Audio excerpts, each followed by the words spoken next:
What are the five topics of Srimad Bhagavad Gita? One is Ishvara. Ishvara means supreme. Who is the supreme Lord? Lord Krishna. Then about the Jiva, all the living beings like us, individual soul. Prakriti, about the material earth in which we are staying. Kala, Kala about the time. And last about the karma, the actions and its consequences. So, agenda for today's session. So, first we'll quickly see what is a prerequisite to understand Bhagavad Gita in a correct way. Second, about the recap of chapter 1. Third, the key learnings or the key principles which we can take from chapter 1. And last, we'll begin chapter 2. And then at end, we'll have a Q&A session. So let's start with the first agenda item, that is prerequisite. So in Bhagavad Gita 4.3, this prerequisite is shared by Lord Krishna to Arjuna. Lord is saying that very ancient science of relationship with the Supreme, like Bhagavad Gita, is today told by me to you, Arjuna, because you are my devotee as well as my friend and can therefore understand this transcendental mystery of the science.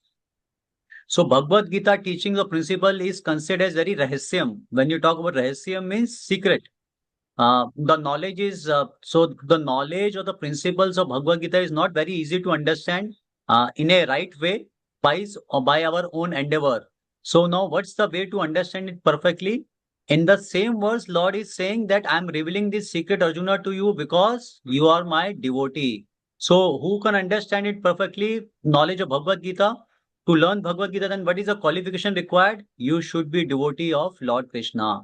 When we say about devotee, devotee means you have complete faith on Lord Krishna and his teachings. So that is the meaning of devotee. So what is the prerequisite to understand Bhagavad Gita? You should become a devotee of Lord Krishna. What are the other prerequisites to understand Bhagavad Gita in right spirit? First, to accept Lord Krishna as the Supreme Personality Godhead. So who is the Bhagavan? Lord claims in Bhagavad Gita in so many chapters, I am the Supreme Personality Godhead. When Lord Krishna is the Supreme Personality Godhead, how you can understand his teachings? By becoming his devotees. So these prerequisites are essentials for a proper understanding of Bhagavad Gita. So Lord Krishna is the Supreme Personality Godhead. So to believe that Lord Krishna is the Supreme and I will start following his teachings. What are the other important prerequisite? Third is about the faith. You should have Shraddha on Bhagavad Gita teachings. Last, about the knowledge. So to understand Bhagavad Gita, we should have complete faith and also have knowledge. Unless you have some level of faith, the knowledge of Bhagavad Gita will remain theoretical only, like any other subject. You might understand the concepts intellectually, but you won't be able to apply these teachings in your real life.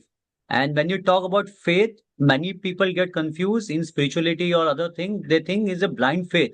No, it is not a blind faith. When you talk about faith and knowledge of Bhagavad Gita, it means not blind faith. It means you are open-minded and you are willing to experiment with the teachings of Bhagavad Gita. So we should be now completely convinced, at least before accepting his Bhagavad Gita knowledge, that whatever described is Bhagavad Gita is truth, and I will accept them as it is and continue my journey on the path of Bhagavad Gita teachings. So, what are the important four prerequisites to understand Bhagavad Gita in a right spirit? First, accept Lord Krishna as the Supreme Personality Godhead, because Lord Krishna has himself declared in the Bhagavad Gita, and then become devotee of Lord Krishna. Have some faith on Lord and his teachings.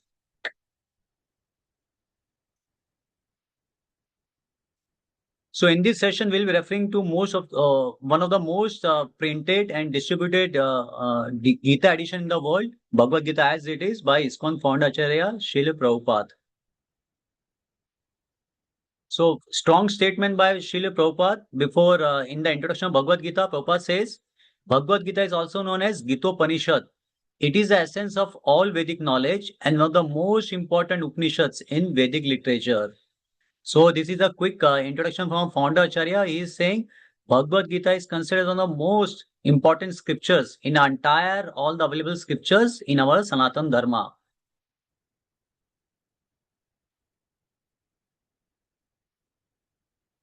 Second agenda item of this session, we'll do a quick recap of chapter 1. In chapter 1, in verses 20 to 26, we saw before start of the war, Arjuna asked Lord Krishna, can you please take my chariot between the both armies? He wants to see all those who have come to fight with them. So when Arjuna saw all his beloved elders, relatives, cousins are participating in the war, he got bewildered. So in 20 to 26 is the verses Arjuna requested Lord Krishna to please take his chariot between the both armies. Then in the verses 28 till last verses of chapter 143, we have seen Arjuna looks around and sees own relatives, elders, teachers, and friends on both sides of the battlefield. After seeing them, he get into illusion, he get into emotional problem. He started realizing there is no benefit in fighting this war, even if become victorious. And this, because of this confusion, he went into emotional collapse. And he presented multiple reasons like compassion for families and friends, no enjoyment even if victorious, fear of sinful reactions, destruction of family traditions, and ultimately leads to indecision. So he could not able to decide whether I should fight or not fight this war. So entire chapter 1 summary is Arjuna is surrounded by doubt, fear, and confusion. He gave many reasons for not fighting war. Then, after having so much confusion, he kept aside his famous bow, Gandiv. His mind bewildered. He is unable to stand on his own feet. He sat down in the chariot crying. Indecision leads him to surrender to Lord Krishna and seeks for his guidance or instruction. And with this, the chapter ends without any conclusion. So this we have already covered in the last session. That's why I have done just a quick recap. I have not covered them in very much detail. Now, the most important part of our this session, what are the key learnings of chapter 1? As we have already completed chapter 1, we are saying this is the wisdom of Bhagavad Gita. So we are not saying this is the knowledge of Bhagavad Gita. We are not just giving you theoretical knowledge about Bhagavad Gita. We are telling you, we are going to share you the wisdom, means about the key principles which you can learn from every chapter of Bhagavad Gita, and the practical applications also which you can apply in your day-to-day life to get some benefit in a positive way. So let's see what are the key learnings, key principles which you can learn from chapter 1. Just give me a second, please.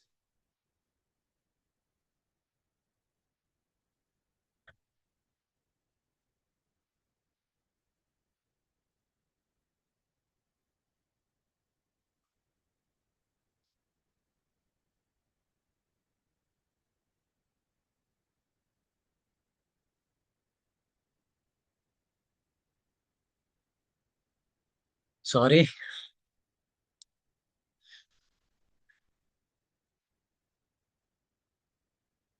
Chapter 1. What are the key learnings?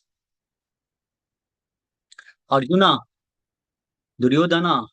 So chapter 1 of Bhagavad Gita, if you see, is about the preparation before the war. Before start of the war, what was happening between the both armies.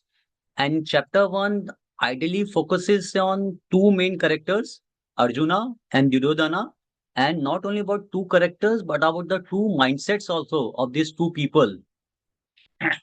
So, what life lessons we can learn from the character of Arjuna and Duryodhana? We all been staying in a very democratic world, so we all have a choice in our life that which one we are want to cultivate our life. So we in chapter 1 we see two characters, Arjuna and Duryodhana. So we all have a choice that which we want to cultivate in our life. So the question is, we have two choices, whether we want to follow the path of Arjuna, or whether we want to follow the path of Duryodhana.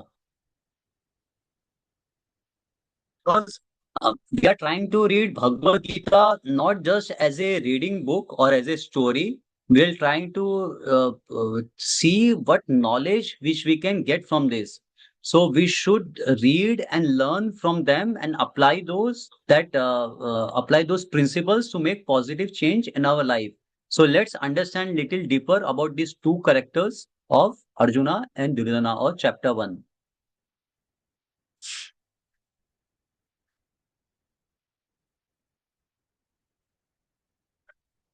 So in chapter 1, Arjuna gave 4 reasons of not participating in the war.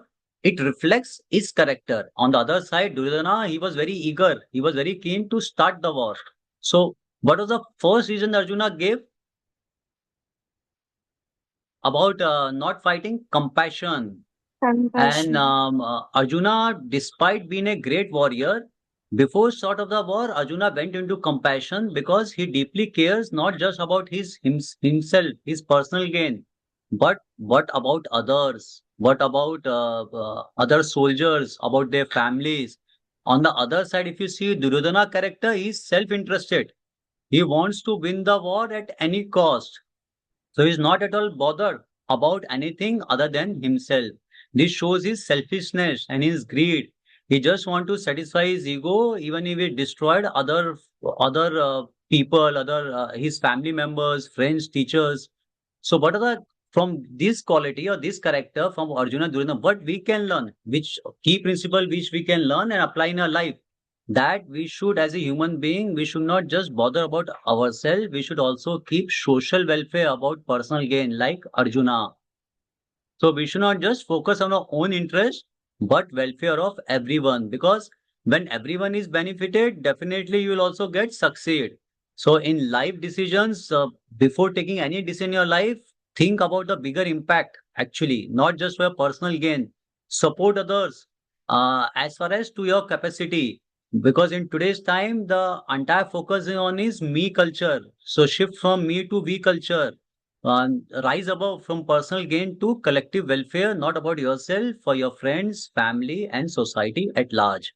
So, from these two character, what are the first principle which we can learn is about not just about your personal gain, about social welfare. Because when society succeeds, automatically you will also get success automatically. Second character of Arjuna, which we see is no enjoyment without family members. This shows about his family emotions, his family over attachment also. So, as a warrior, as a king, his duty was to fight for the dharma, righteous war, because Mahabharata is considered as a dharma youth. He was fighting for some cause, righteous cause. So, as a warrior, his duty was to fight for dharma. But due to family over attachment, he was avoiding his duty because he was too attached to his family members. If you see other side, Duryodhana, emotionless in relationship. He had no emotionship. He has no emotions in relationships. He is just focusing on his own benefit, and he is treating all his family, friends, just as a tool, as an object to achieve his personal gains.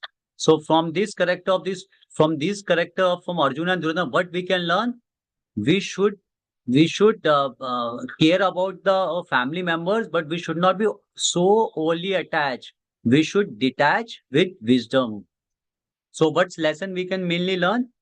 Family love and affections and emotions are natural because we are human beings, so we'll have some love and affection to our family members, our kids, our families. But too much attachment is not good because overly attachment makes you weak. Similarly, we have seen Arjuna's side. Arjuna, like he has come to fight the dharma war, but due to his family over attachment, he is becoming weak. He is not able to decide whether I should fight or not fight. Because when you're too family attached, when you're too attached to your family members or emotions, you may avoid doing what is right, dharma, because you think it may hurt other people. So what key lessons we should learn? We should perform the activity which is righteous activity. And other second thing, we should not be only attached to your family members because ultimately it keep you make you weak like Arjuna. Third characters, which we can see from the Arjuna and the Duryodhana personalities, Arjuna is saying fearful, sinful reaction. Arjuna was thinking before start of the war, if I kill my family members, as being my family members, I will get sin. मुझे पाप लगेगा. He is talking about pious deeds or sinful activities. So he's saying, if I kill my family members, I will get sin. On the other side, Duryodhana, he just interested in his self enjoyment, and he has no belief, no faith about pious and sinful activities. So Duryodhana has no understanding at all, but his pious and sinful activity. His only focus, his only goal is the personal gain. And in front of that personal gain, he's not at all thinking what is a pious activity or the sinful activities. So, what key principles we can learn from these two characters? In case of any decision, any activity you get involved, you have to pause and reflect if it is pious or sinful. And how you'll take a decision based on your own judgment? No. As per the scriptures, as per the Bhagavad Gita, to take guidance from the Bhagavad Gita. Don't depend only on your own intelligence. Determining what is correct, what is wrong, solely by personal judgment, it can lead to mistakes. Because many time in life, because our surrounding as such, some people say eating non-veg is very, very normal, or going to the party and having booze or drink is very normal. But if you refer the Shastras, if you refer the scriptures, you will be able to know whether it is sinful activity or it is a pious deeds. So always refer the Shastras, scriptures, and then finally take your call in your life. So seek guidance from the scriptures, and when you're unsure about anything, take guidance from the scriptures and the spiritual people, so they can guide you as per the scriptures, what is right, what is wrong. Fourth quality which we have seen in Arjuna and Duryodhana character is Arjuna talking about destruction of family traditions. So, Arjuna is giving so much importance of preserving family traditions and culture in a society, because if you see, family traditions and cultures are considered as a foundation stone for the humanity actually, and it is a foundation of morals, values, and the values for not only for individual but the society at large also. So, and breaking them means confusion, loss of guidance for children and future members. So Arjuna is thinking from that point, if I kill so many soldiers in the war, then all these family traditions, cultures will also will get destroyed, and in absence of all these family traditions and cultures, people will be misguided, and then future generation won't be able to take proper guidance, and they're spoiled and their future would be ruined. On the other side, Duryodhana, he has no belief of tradition and culture. He is not concerned about any traditions or culture.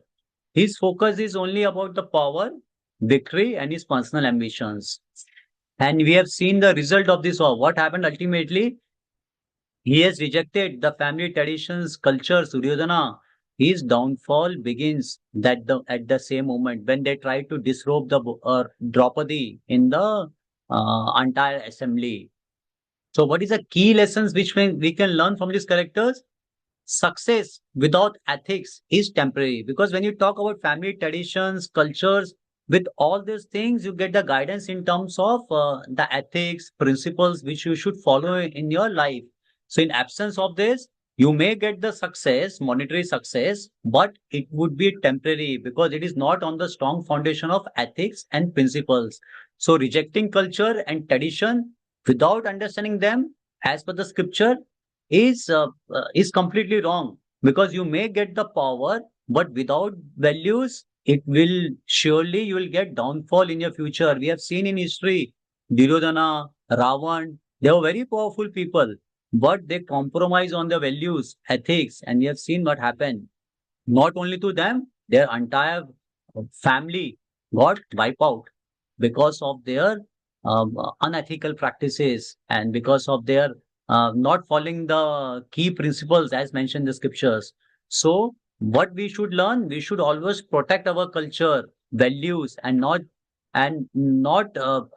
compromise these things, important things in our life, just for the personal goals. It may seem very tempting to compromise on your ethics and values, considering that temporary benefit. But from the history, you can learn there are so many great people who has compromised on this, and what's the end result? They finally get doomed, failure. So that's why being importance of ethics and values so important in our life. Ultimately, based on these characters, then Arjuna said indecision. But in that indecision position, at least he was humbleness. He was humbleness enough to accept Lord teaching. On the other hand, Duryodhana, he was still at the end of the war. He was carrying his arrogance. So he had no faith on the Lord and his scriptures. So Arjuna, even though as a great warrior, he was humble enough to seek guidance from Krishna and his scriptures. And on the other side, Duryodhana, no faith on Lord and his scriptures. So what are the key principles we can learn from these characters? In times humility, in doubt, take spiritual guidance. So in times of doubt, whenever you have doubt, don't rely only on your own mind. Have the humility to seek spiritual guidance, and after getting the spiritual guidance from the scriptures, have faith on Lord and his words. So if you see, again and again I am focusing on faith, because to understand any spiritual subject in a very right perspective, in right way, faith plays a very important role. You can consider faith as a foundation stone on which the spirituality stands. So unless you have faith, you keep doubting on everything, you won't be able to get any benefit for any spiritual subject, whether it is Bhagavad Gita or any other scriptures. That's why we are trying to have a strong foundation stone. We are trying to develop a strong foundation so that you can understand Bhagavad Gita in a very right way. What we can learn from this? Humility in doubt takes spiritual guidance. So whenever you are in doubt, please feel free to contact the spiritual people and take guidance as per the scriptures, and then decide, then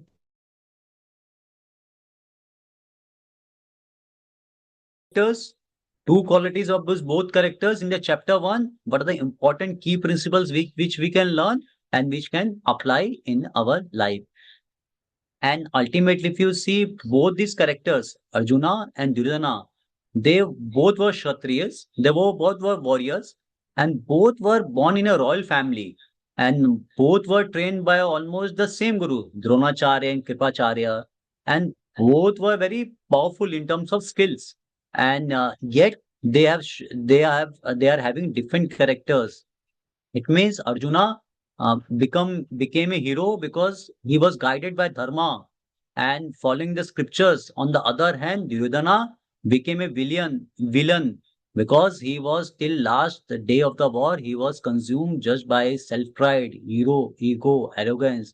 Arjuna shows all the good qualities. Why? In the start of the session only we have seen in 4.3, Lord Krishna says, Arjuna, I'm sharing this Bhagavad Gita to you because you are my devotee. So Arjuna is reflecting all these good qualities because he was devotee of Lord Krishna and he had devotion towards Lord Krishna. When he said devotion means he has faith on Lord Krishna and his teachings. He is not saying, I will experiment, I will do experiment, I will do research, then I will believe on your words. No, he directly accepting the knowledge as it is.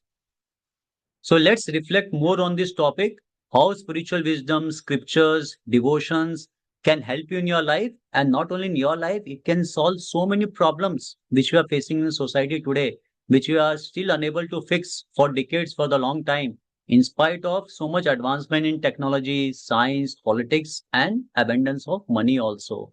So if you see, spirituality is a torch bearer which can show you the light actually, कि how you can be gain and happy in the life, and how society can get the proper guidance also.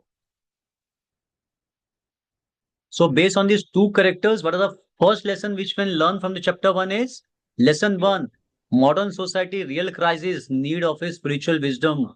In today's world we have more than enough money, infrastructure, technology, education, talent, and skill. So the real problem still we are facing across the world is the real crisis is lack of character in people. The same like Duryodhana, he was not having proper character. So the problem which we are facing in today's world is lack of character in people. So despite having so much wealth, so much advancement of technology and modern infrastructure, the world is facing so many problems today. Like we have so many wars every year. Some war starts between two countries. We see so many conflicts going on, and we see so much crime that is rising in every country. We see poverty also. We see so much environmental damages for their own benefit. We see so much stress and anxiety in today's time. So if we analyze them properly, we find that the core root problem is lack of good character in the people. Unlike earlier time, some time ago, when people has strong moral characters, but as the time is passing day by day, people are becoming more self-centric and they are ready to compromise their ethics, values just for their personal gain. And if you see, we have come to that stage wherein the world doesn't need more billionaires or engineers alone. It needs people of character, people of leaders who should be more ethical, who should be more compassionate towards a human being, towards the society, and who should be able to lead their life in a selfless mood to the society. So what we need in today's time is people like Arjuna, and and they should be guided by their wisdom and dedicated to serving society with integrity. They should be able to work for the welfare of all, not just for themselves, like Duryodhana. So what is the solution for this problem? Spirituality helps to build people character through spiritual practice.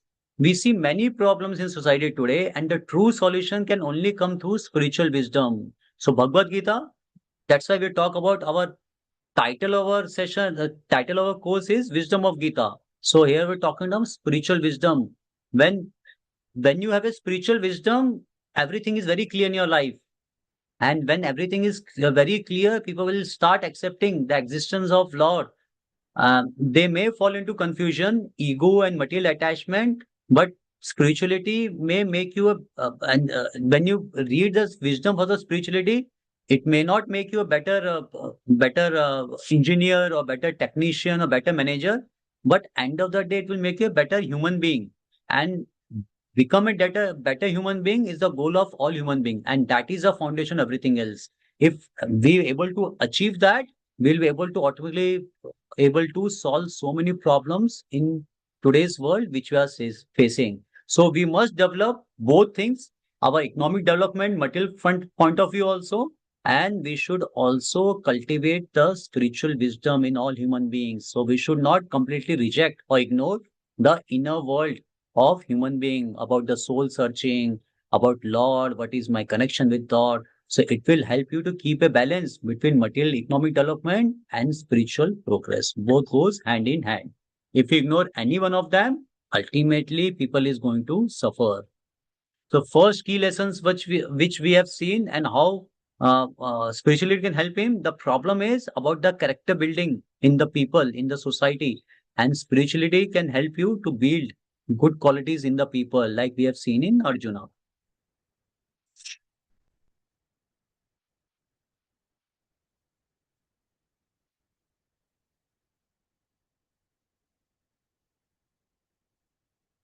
Second key learning which we can get from chapter 1 is about, because first chapter is completely focused about the war, and it was similar like a world war. When we world war happens, so many people die, and it is also estimated as per the Mahabharata, crores of people have died actually. So how to maintain peace and cooperation in this world? Prabhupada says about United Nations are trying for last many years, but still even the nations have become united. Every day flag is coming. So this United Nation is a failure because there is no God consciousness. So Prabhupada is saying this United Nation was formed approx after the Second World War around 1945-50 time, right? Even immediately after World War II. And the objective of creating the United Nation was to prevent another global war, means World War III should not happen, and to promote peace, security, and cooperation among the nations across the world. But today, UN and so many other groups exist, but still we see so many wars, even though after more than 80 years, United Nations was formed and they have come with a clear objective.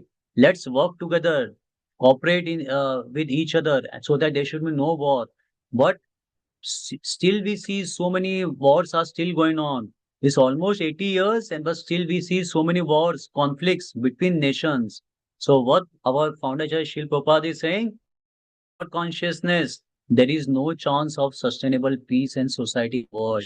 If you remove God from the life of the people, you cannot expect sustainable peace and cooperation in their life also, and in this life of the society or across the world itself. So United Nations and so many other organizations has been formed, but still we are not able to stop war and other conflicts between the nations. So Lord Sripad is saying the missing factor is God consciousness. Unless the society or the people are God consciousness, it is not at all possible. Whatever nations you create, ultimately it will be failure. You will not able to maintain sustainable peace and society across the world. Then what is a real United Nation with which Srila Prabhupada is talking about?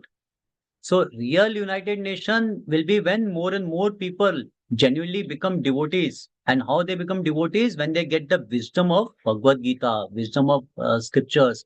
And after getting the wisdom of scriptures, they will start following scriptures sincerely. And they have faith on the Lord principles and teachings.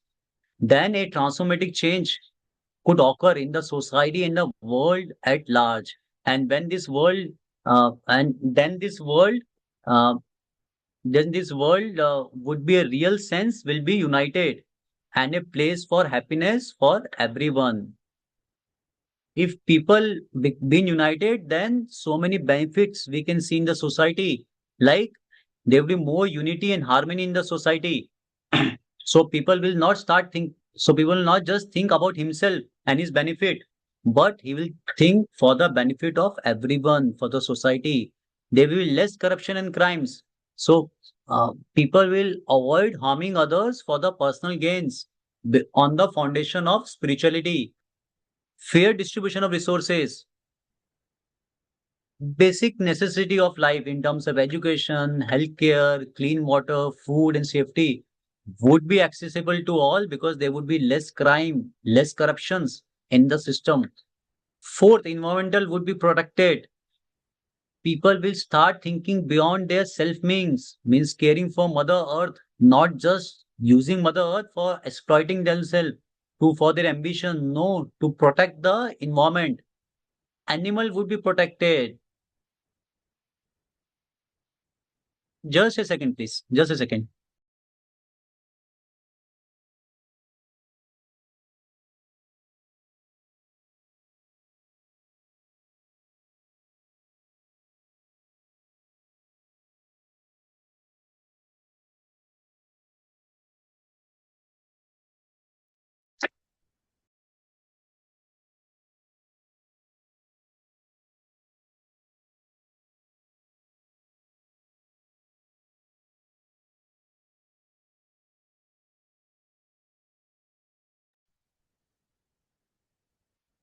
Hare Krishna, very sorry. So we can see so much transformative changes, so much benefits in the society, like environment would be protected. People will start thinking not just about themselves.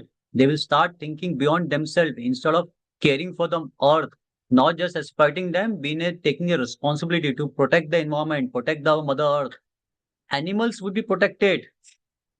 People will stop seeing animals as an object for enjoyment, and animals would be also considered the living beings, and people will stop giving all this rubbish argument in terms of we eat non-vegetarian because we want proteins.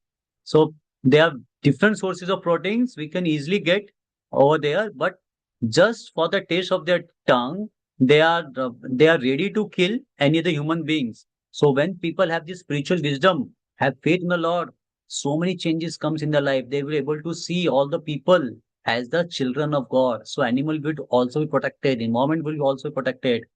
Less emotional and mental problems in our society. When people care for each other, they won't cheat each other. They won't consider other human beings just as an object. Use them and throw it away. And there would be less loneliness, less depressions, and anxiety would decrease. So see, such a radical benefits can come in the society just on the base of spiritual wisdom. So all the misconceptions which people have in the like in the current time of so much advancement technology and science, we don't need spirituality. What's contribution spiritually made in the society? I think they are completely ignorant people. They have not read any spiritual scriptures. That's why they're commenting like this. If they read scriptures, they will be able to know what great value spirituality can add in the life of all human beings. And because absence of this, we could see there are so many problems human beings and society are facing in today's time. Now, the solution which our founder Acharya Shil Prabhupada is sharing about the real United Nations, practical demonstration also he has shown. It's not that Prabhupada has just given the theoretical knowledge, like we also trying to understand Bhagavad Gita wisdom in a theoretical and practical way. Shilpa, our founder Srila Prabhupada has also not just gave the solution, he has given the practical demonstration also. Like if you see in ISKCON, you will find people from different nations, geography, culture, and background. They are staying together and they are united, and they all are leading very happy and satisfied life. You see the people, if you come to ESCON, you will find the people from different geography nations. Americans are there, Russians are there, Europeans are there, Jews are there, Christians are there. They all are leading their life very happy in a very satisfied life. Why? Because they are following a common foundation. And what is that common foundation? God consciousness. They all are very clear. They all have that wisdom of Bhagavad Gita. So they clearly know we all are the children of children of God. And Lord Krishna is the Supreme Personality Godhead. So we all are children. We have to cooperate with each other. So, devotees of ISKCON, they are not just reading Gita, but are leading their life based on his true wisdom and principles. So that is the objective of our session also.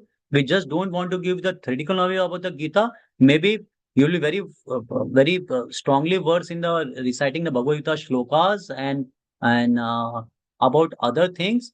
No, our objective is to give you the Gita wisdom to so that you can get the key principles and you lead your life based on that wisdoms and principles, so you can contribute in a very positive way in your life and others as well.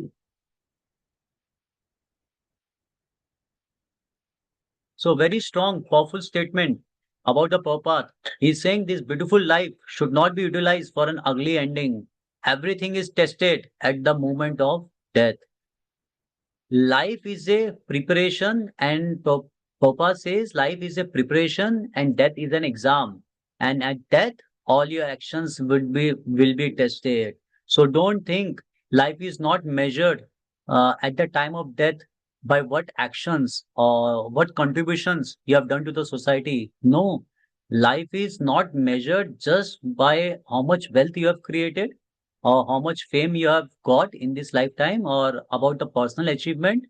But at the time of that, the main important thing which will be considered is about your contribution, what you have done in the life of others, in the life of society, in the life in your family life. So it's about the main contribution, selfless service you have done for the humanity at large and at the society. So that would be tested, or that would be the main your gain in the life which will be tested at the time of death. So in chapter 1, quick, we have 43 verses. So in 43 verses, we have seen before start of the war, there is a preparation of the war where Arjuna gave multiple reasons for not fighting. Then after the end of first chapter, we have also discussed in detail about what are the key principles which we can learn from chapter 1 and about its practical applications. And then we have seen by this spiritual wisdom, what value it can add to the human being and the society. Two main things. It can help people to build their characters. And second, it can really unite the people. It can really unite the people, unite the society. And if these two things happen, all the problem, or most of the problems, not all, most of the problems will go automatically, which you are facing in today's time, in our life, and in this world also. So that is an important role which spirituality, Bhagavad Gita, can play in the life of humans. So with this, now we come to chapter 2, content of Gita's summarize. So chapter 2 is considered as a foundation of spiritual life. Krishna begins his teaching here. And if you see the title of the chapter is content of Gita summarize. So it is in fact one of the longest chapter of Bhagavad Gita. It has 74 verses. It gives a summary of entire Bhagavad Gita. Bhagavad Gita has 18 chapters. So chapter 2 touches all the various topics of Bhagavad Gita, which is there in in other chapters. So it gives you the very concise knowledge about other chapters in chapter 2. So it gives a summary of all the key teachings which you find in the later chapters, like nature of the soul, foundation of spiritual identity, karma yoga, buddhi yoga, and and other teaching which is mentioned in the later chapters.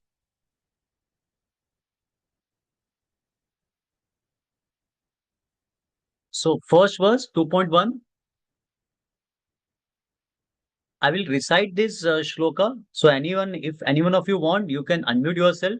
You can also recite with me. Sanjaya uvacha tam tatha kripavistam ashurnakulesanam visidantam idam vakyam uvacha madhusudana. Anyone wants to repeat? I can wait. We want to try. You want to recite this shloka? Ramakrishna तन्तथा कृपयाविष्टम् अश्रुपूर्णाकुलेक्षणम् विषीदन्तमिदं वाक्यम् उवाच मधुसूदनः. Very nice. Thank you, Prabhu. Anyone else? Anyone wants to give a try? I tried. Yeah, please. तं तथा कृपाय विष्टम् अश्रुपूर्णकुलक्षेणम् विषिदन्तम् इदं वाक्यम् उवाच Madhusudan. Good, good. Very good, Prabhu. Others? Anyone wants to try this? Reciting this shloka? Hare Krishna Prabhuji, I want to try. Yeah, please. Sanjay Uvacha Tam Tata Krupaya Ashruपूर्णकुलेक्षणम् Vishidantamidam Vakyam Uvacha Madhusudanam. Very, very nice. Thank you. Others? Anyone want to try or will? Okay. So let's see what's this verse. So Sanjaya said, seeing Arjuna full of compassion. So in chapter 1, we have seen Arjuna was in complete confusion whether I should fight or not. So seeing Arjuna full of compassion, his mind depressed, his eyes full of tears, Madhusudana, Krishna. So Krishna is being called as Madhusudana. So Madhusudana, Krishna spoke the following words.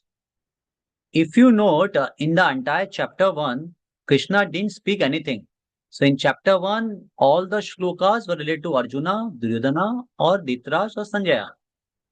So Lord Krishna will start speaking from this chapter. So actual Bhagavad Gita will start from chapter 2. So in this verse, Arjuna appeared to be illusion, confused. And why he was confused? Because he was thinking how I shall fight with my brothers, grandfathers, my teachers. Tam tatha kripa vishtam. He was compassionate towards his family members. Tam tatha kripa vishtam means he was showing compassion towards his family members. Ashru purna kuleshanam. Ashru purna kuleshanam means there were tears in Arjuna's eyes. Visidantam idam vakyam. He was lamenting in this way.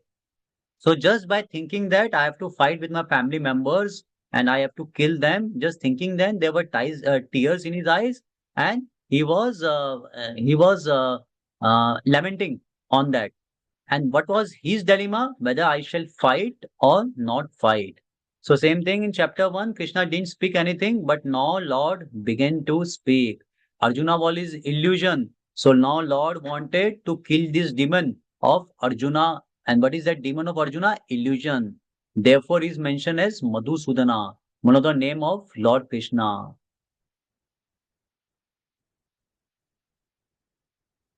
So in scripture, it is mentioned Lord Krishna has more than 500 names. So Madhusudana is one of the name by which Lord Krishna is been called. Therefore, is mentioned as Madhusudana Krishna. Unlike us, Lord has many names because Lord is unlimited. And each name of Lord Krishna, it represents a specific aspect of Lord nature. Like he is called as Govinda. He is known as Jagannath. Jagannath means Lord of the universe. He is known as Vasudev. He is the son of Vasudev. He is known as Narayan. He is known as Vishnu. He is known as Lakshmipati. Lakshmipati is the husband of goddess Lakshmi. So God has multiple name, and one is name is Madhusudana. As it is mentioned in the scripture, Lord is unlimited. So his name is also unlimited. And Madhusudana is one of the name of Lord Krishna. And why Krishna is known as Madhusudana? Because he killed a demon of the name Madhu. So after killing that demon Madhu, his name has been Madhusudana. So Lord Krishna is Madhusudana. The Supreme Lord Krishna, Vishnu, takes many incarnation avatar at different times, in different forms, and for different purpose, all to protect dharma, righteousness, and uplift humanity. So if you notice, in chapter 1 or in chapter 2 also, we are talking about Dharma Yuga. Mahabharata was Dharma Yuddha, righteousness. Arjuna was on the part of righteousness and Duryodhana was part on the sinful activities. So whenever Lord appear or when a Lord comes in his any other incarnation, what is the purpose? What is the objective? To protect dharma, righteousness, and uplift humanity. So there is a story which comes in our Shastras, our scriptures. So in Sati Yuga, some around 15 or 17 lakhs years ago, Lord Vishnu, if you see the first picture, the the bottom one is the Lord Brahma, and the first one is the Lord Vishnu in the form of Hagriv avatar. So Lord Vishnu manifests in the Hagriv avatar, the beautiful horse face incarnation. You can see Lord Vishnu has a face of horse. So Lord incarnation is Hagriv in a beautiful horse face incarnation. So during the creation of the universe, two powerful demons, Madhu and Ketaba, these two powerful demons, they perform a great austerity, they perform great penance for thousands of years. And by their great penance and austerity, they could able to please Lakshmi ji, goddess Lakshmi, and they able to take some boon from the Lakshmi Devi ji that they would die only when they so desired. Like they have taken the boon that they will only die when they want to die or when they want to desire. So after getting that boon, they become very proud. These two demon brothers, after acquiring this new asset in their life, so they started thinking now death is in our control, so we are equal to God. So once they got those power, they started using misuse of that power. And so they wanted to disturb or destroy anything which is going against their principles because they want to destroy any other source information which conflicts to their belief. And why they want to destroy anything which goes against their beliefs? Because any source of knowledge which challenges their authority, ideas, fate, etc., the demon thing, it is risky for them. So they should better destroy them. So the demons attack Brahmaji because Brahmaji is having all the Vedas in his hand. And Vedas are known as the great information about the Lord, humanity. So these demons, they attack Brahmaji and stole and they try to destroy all the Vedas, which was written by Brahmaji. So Lord Vishnu manifested as the Hagriv form in the beautiful horse incarnation. And Lord Vishnu fought with these two brothers, Madhu and Ketaba. And ultimately, Lord Hagriv killed both these brothers and retrieved these Vedic scriptures from him, these four Vedas. So after taking this incarnation as Hagrid in a horse face form, killing these two brothers, Madhu and Ketaba, Lord got this name as Madhu Sudana.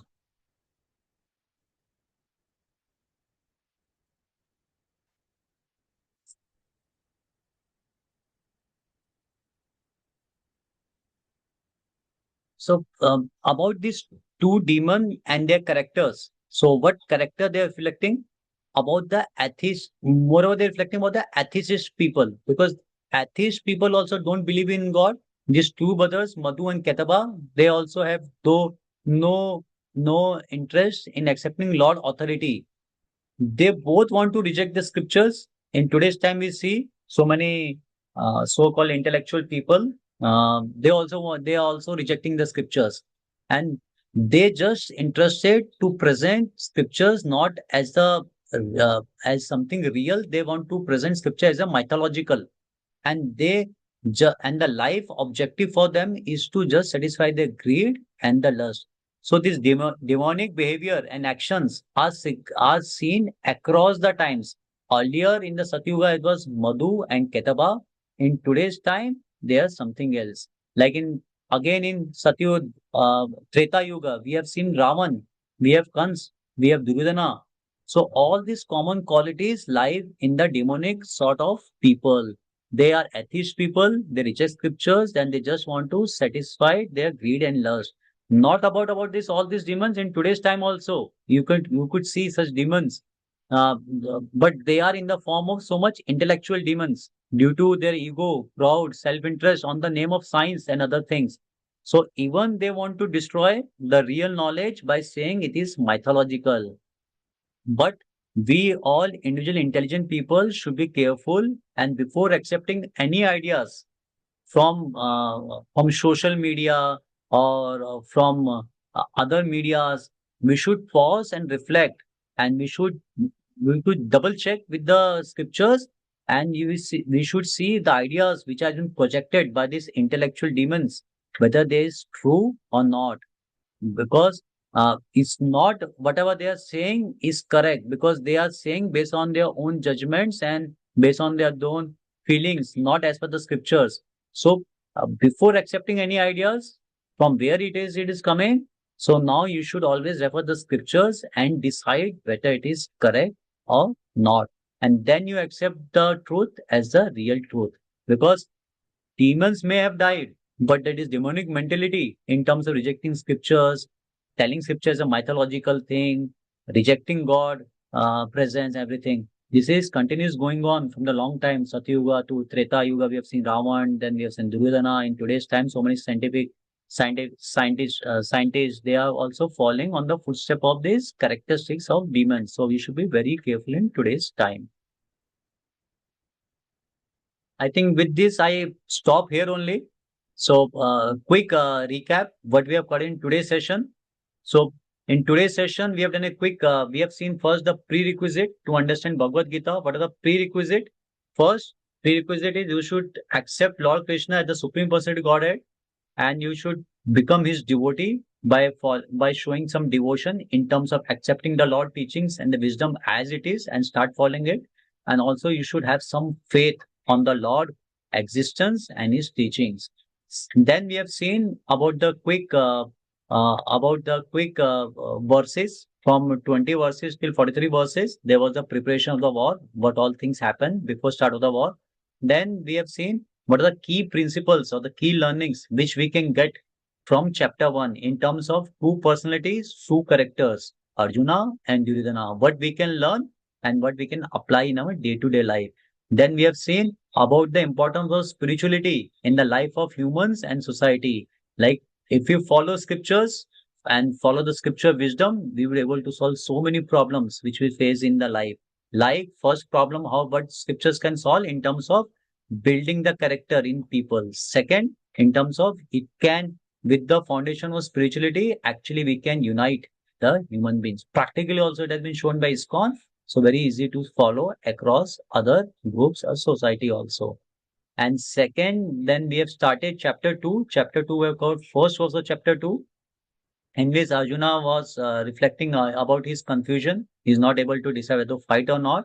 And Lord Krishna has been mentioned as Madhusudana. So we have seen why Lord is mentioned as Madhusudana, because he has killed two demons, Madhu and Ketava. After killing them and protecting the scriptures and giving it to Brahmaji, he got the name as Madhusudana. And then we have seen about the demonic quality, whether it is Madhu, Ketava, Ravan, Duryodhana, they all have the common qualities in terms of rejecting the existence of God, considering scriptures mythological, considering all Lord pastime as mythological. In today's time also you have seen Lord Ram, Lord Krishna, they never existed. They were all mythological. So all these are demonic qualities. Maybe in the form of Madhu, Ravan, the form changes, but the mentality is still carrying on. So you should be very careful in today's time. Before accepting anything as a truth, you should double check with the scriptures, and then ultimately you should accept that knowledge. So with this I stop, and finally we can take some Q&A sessions. So if you have any questions, any comments, we can discuss. So you can raise your hand, and we can go one by one. You can unmute yourself, or if you wish, you can put your questions in the chat window as well.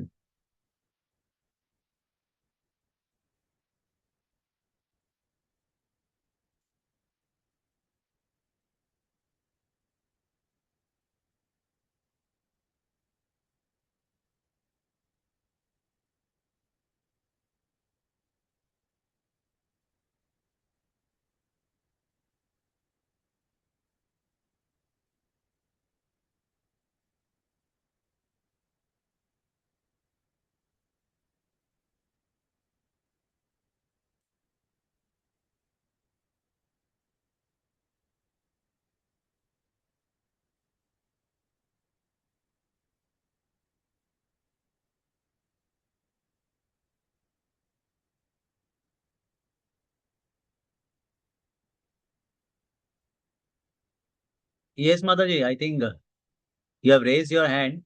Please unmute yourself and ask the question. I have a question. Just Okay. I was been thinking about this question. I'm not sure it's relevant or not for this chapter. Just Mhm. what is the difference of the spiritual? What is exactly spirituality or the God consciousness? What would be the difference between the both are same? Are they meant to same or what is it? Both are these relatively same? Okay. So there are two things, Mataji, you have asked: God consciousness and spirituality. Okay. So spirituality is a term which has come from the spirit.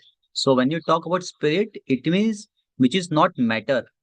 Because if you see anything in this world, you see my laptop, my body, my mobile, these all are made of metals. When you talk about metals, five elements. If you see all these objects, they are made of five elements only: earth, water, air, and ether. It is made of all these elements. But when you talk about spirit, the difference between spirit and matter is spirit thing is always permanent, and this matter thing is always temporary. If you see our life also, our body is made of matter. So we have a specific lifespan. We may live for 50 years, 60 years, 70 years. After then, we'll die.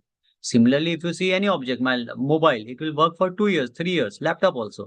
But when you talk about a spirit, it is eternal. It never dies. So Lord Krishna touches this subject about this spirituality or spirit from the chapter 2, which will cover from the 11th or 12th verses. So when we talk about spirituality means any subject which talks about spirit is spirituality. As simple. When you talk about God consciousness, so God consciousness means you have some consciousness about the God. It means you know who is God. What is the conception of God? You're very clear. Not only you know who is God, but his qualities, how he looks, and what he wants from us. So God consciousness means you have some faith on the God existence. Not only on the God existence, but what a God want us to do, and that teachings wisdom he has given all in the scriptures. So when you say we are God consciousness means we believe in God and his teachings. So we will lead our life, we'll take the guidance in our life only from the scriptures which God has given us. So that is known as God consciousness. Example: suppose I have given the example, same example in our session. Suppose I have to eat veg or non-vegetarian. Suppose I go to your doctor. Doctor say you are very weak. Start taking more protein. Start taking non-vegetarian. Start eating egg, because that is very essential to maintain your body healthy. So before accepting anything, I will refer the scriptures because I'm a God conscious person. So I will say what God says about this subject. So I'll say God is categorically he's saying no need to do any violence on a human being, whether it is animal or other thing. So better you avoid all those things because there are plenty of other things by which you can get the protein. So God consciousness means you take or lead your life, take guidance only from the scripture because it has come from God. So you have complete faith on God and his teachings. So that means the soul journey, which called the spirituality journey. Yes, yes. So we'll touch this subject in our next session. So please don't miss it. We'll start discussing on the spirit soul in the next session. Hello, hello. Thank you, Guruji. Yeah, thank you. Please mention your name, ask the question, Prabhu. My name is Jaswant Kumar. Okay. Prabhuji, I have a doubt. What Mhm. is the difference between spirituality and fake spirituality? How do I find those in the real society? So if I understood your question, you're asking what is real spirituality, what is fake spirituality, correct? Is this your question? Yes, Prabhuji. Correct? Uh, Okay. So, Prabhu, if you see now, ideally there is no fixed spirituality. Spirituality is always real. But in today's time, we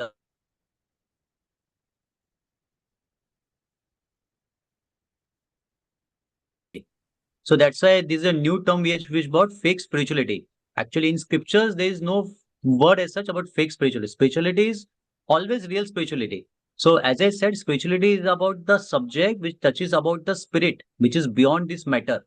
and anything which beyond this matter is God and the spirit. So that will touch base in the next session. You'll get more clarity. But fake spirituality is no fake spirituality as such, Prabhu.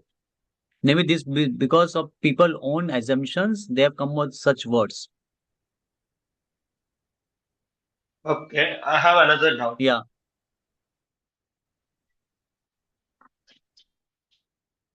Uh, uh, what is the difference between good? Sorry. What is the difference between devotion and good deeds? Means good karma, and is there similar? Okay. So you're asking what is the difference between devotion and the good deeds, correct? Yes, Prabhuji. Okay. See, Prabhu, when you talk about anything good deeds or the good karma, no? So without my belief on God, without any devotion, also I can do the good deeds. You can find so many people in the society. They don't believe in God, but they believe in social welfare. They support the all the people. They give food to the people. But if you ask them to come to the temple, do some save for the Lord, they are not interested in. They want to focus only on the human service, not God service. So good deeds can exist without devotion also. So that is one thing. But when you talk about a devotion, na Prabhu, you talk about a broader subject. It means in devotion, good deeds automatically come. So when you talk about devotion, na, devotion give a broader perspective about this world, about who is the God, who is the supreme controller, what are different human beings.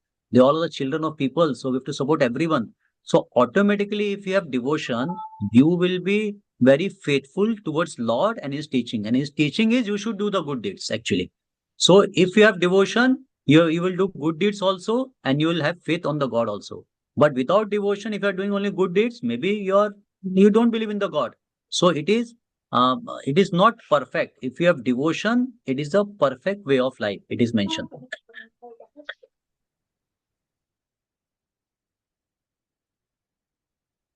Fine, Prabhu.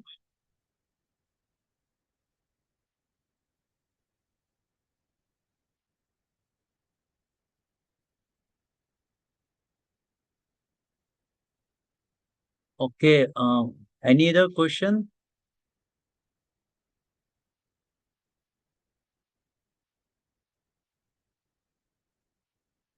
There is one question from Suri. Hare Krishna Prabhuji, Ravan is not atheist. Maybe Ravan have greed and lust, but he believe in Lord Shiva and do puja to Lord Shiva. Na Prabhu, correct me if I am wrong. Okay. Prabhu, when we talk about this atheists, no, so atheist people are those people that don't believe in the scriptures and the Lord teachings. So, if suppose you say you're follower of some other demigod, maybe Ma Durga or Lord Shiva, so automatically, if it means maybe as a form you're believing in that, but you're not following their teachings. So you will consider as an atheist only. If even though, even suppose you are a very hardcore fan of Lord Shiva, but you are just worshipping him, you are not following his teaching. So he's half-hearted, you are doing the worship of Lord Shiva.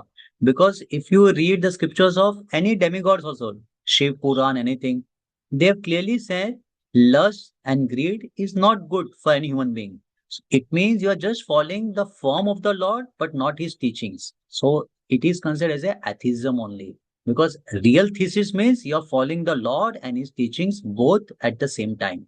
So that's why Ravana, he is called as atheist because he has no belief on the teachings of Lord Shiva. He would have done such horrible thing in his life, and he would have not destroyed his entire family.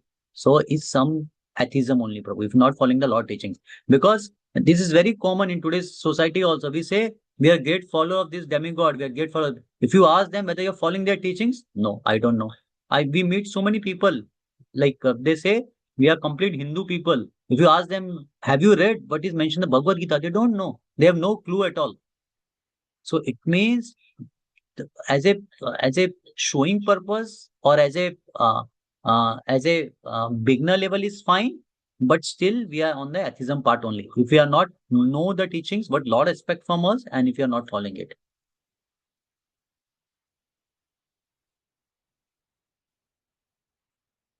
Hare Krishna, Prabhuji. I could see some other questions also. If karma is something definitely hits back, if we are suffering because of past life, how can we reduce? This question is related to about the karma, about the law of karma and consequences. So I would say you have to just hold on. We are going to cover in the next to next session the law of karma entire topic in very detail.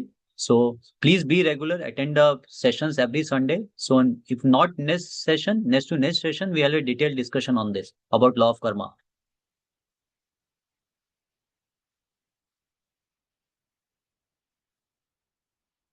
He doesn't have any moral Ravana. Okay. Any other questions? Hare Krishna.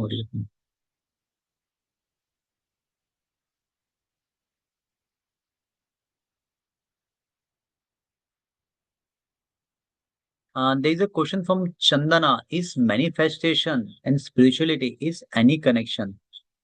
Sorry, I didn't get this question. Maybe if you can elaborate on this, you can unmute yourself and let's elaborate. What do you mean by manifestation and spirituality? Spirituality, I know what is manifestation. You want to ask what specific difference?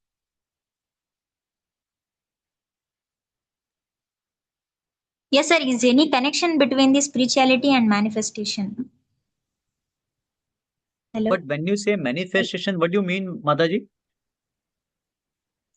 Manifestation means we are connecting to the universe and we are telling our wishes and making them successful in what we need, and with the help of universe, sir. Prabhuji. Okay. So, if you see the ultimate objective of this manifestation is to get something in your material life, Result correct? and benefit. Correct. Yes, sir. Some benefits in your material life. Suppose I want to become very healthy. I want to get some of my work done. That is through manifestation. I can repeat and this universe would going to help me in that. And when you talk about, if you see manifestation still at the material platform only. So if you have some material problem, you want some solution, you are doing manifestation and taking help from the spirituality.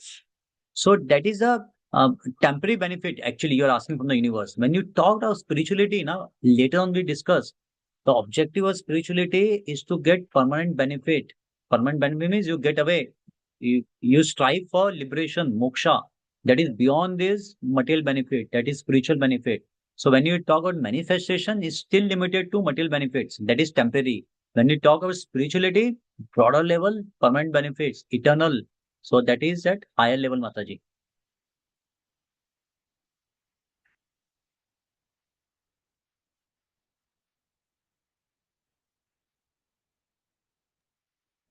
Hare Krishna Prabhuji. Hare Krishna. Yes, I am Kiran. I want to ask how to concentrate mind because whenever I try to meditate, but there are thousand thoughts, negative thoughts, positive thoughts, both which runs in our mind. So how we can concentrate our mind? Because of unstable mind, I cannot take any decision. Can you please Okay. help me with this? Okay. So you're asking how we can have a better control on our mind and the thoughts, correct? Yes, yes. Okay. Because of this unstable mind, we are unable to take any decision in our life. Okay. Okay. Fine. So, in our scriptures, in our Rig Veda and all those things, there's a complete topic of Ayurveda, meditation, everything. So, it is mentioned through meditation techniques, you can have a better control on your mind and the thoughts. And there are various meditation techniques that has been mentioned. So, if you see different spiritual organization, they teach you different meditation techniques. Similarly, in ISKCON, we focus on mantra meditation. So you have to start following some meditation techniques. So not immediately, but gradually, you'll have a better control on your mind. So what I can do, as you have specific asked the question, from next sessions, we'll spend some time devoting to mantra meditation.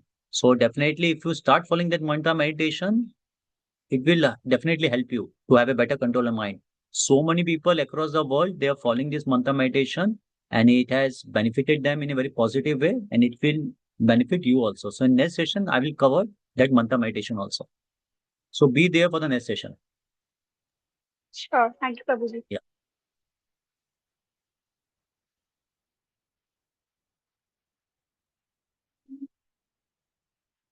There is a question from Ayush Chitre. Hare Krishna. What is the difference between demigod and God? Okay. This also will cover in detail in our later sessions, but I will give you a brief my comment on this.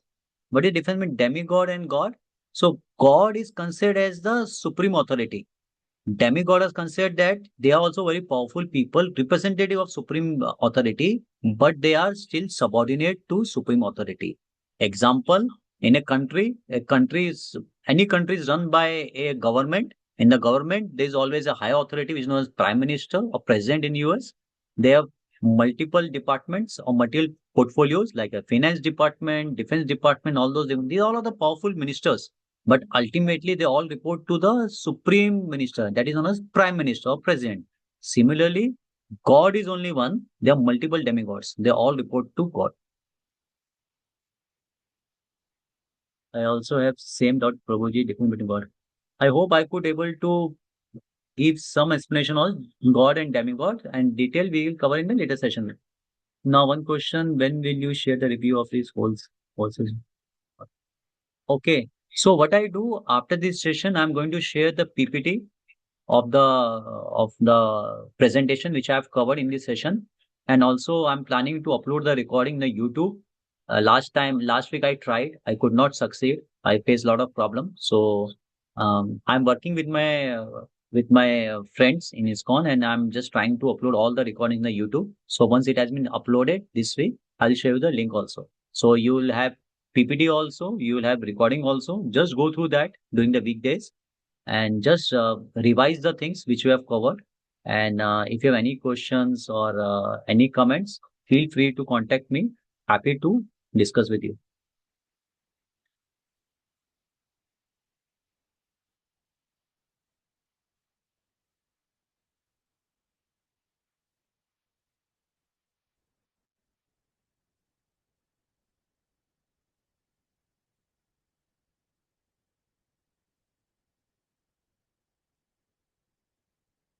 There is a question from Chinali Akhil. Many movie directors have modified our Vedic scripts. They have modified our Vedic scripts and released movies. What is your opinion on that? Um, my first comment would be it is not correct, first of all, to present something that is false, because such directors, first of all, they have not read our scriptures, and that's why they present in a very wrong way. That is absolutely not correct. Um, uh, so what we can do, but the main thing, people are also believing. So from our end, our responsibility is like we should raise our voice in terms of if anything false has been presented to us.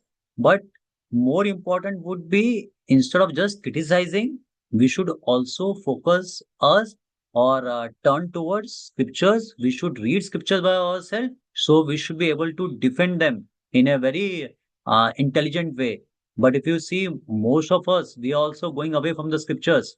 So that is the objective of such sessions, Bhagavad Gita sessions, wisdom sessions, so that we can bring people nearer to our scriptures and get benefit from this. So once you have that knowledge, you will be able to argue with the people. You will be able to defend um, your uh, your things in a more better way. So please be regular, learn from the scriptures, and then save all the wrong and reject all the wrong things.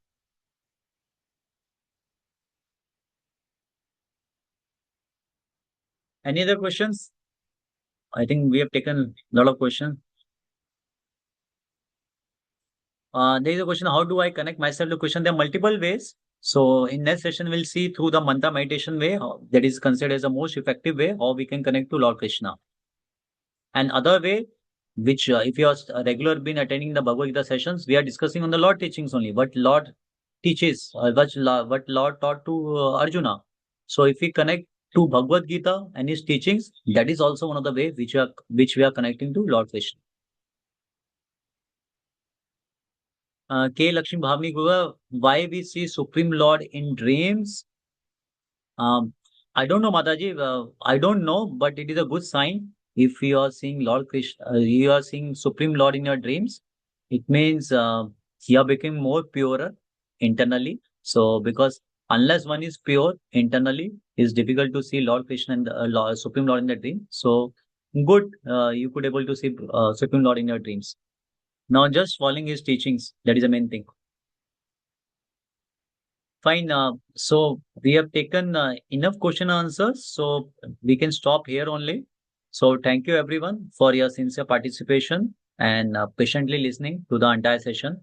We'll continue our discussion and journey together in the next session, where we'll explore the new verses of chapter 2, and we'll start the topic of spirit soul in the next session. So next session is going to be very interesting, very important. So kindly don't miss that. Until that, I pray to Lord Krishna that Gita wisdom guide all of us in our daily lives. And before I close, last instruction: kindly revise the things which you have got in today's sessions during the weekdays, so that if any doubt or any questions, feel free to contact me. Thanks a lot once again. Hare Krishna. Hare Krishna.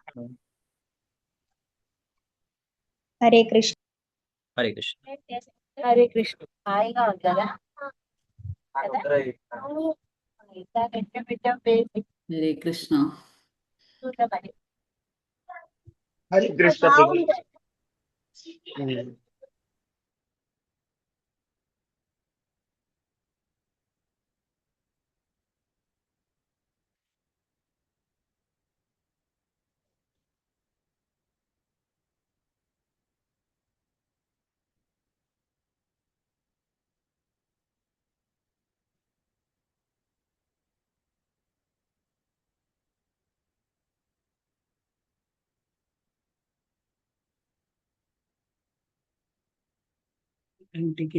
Anya.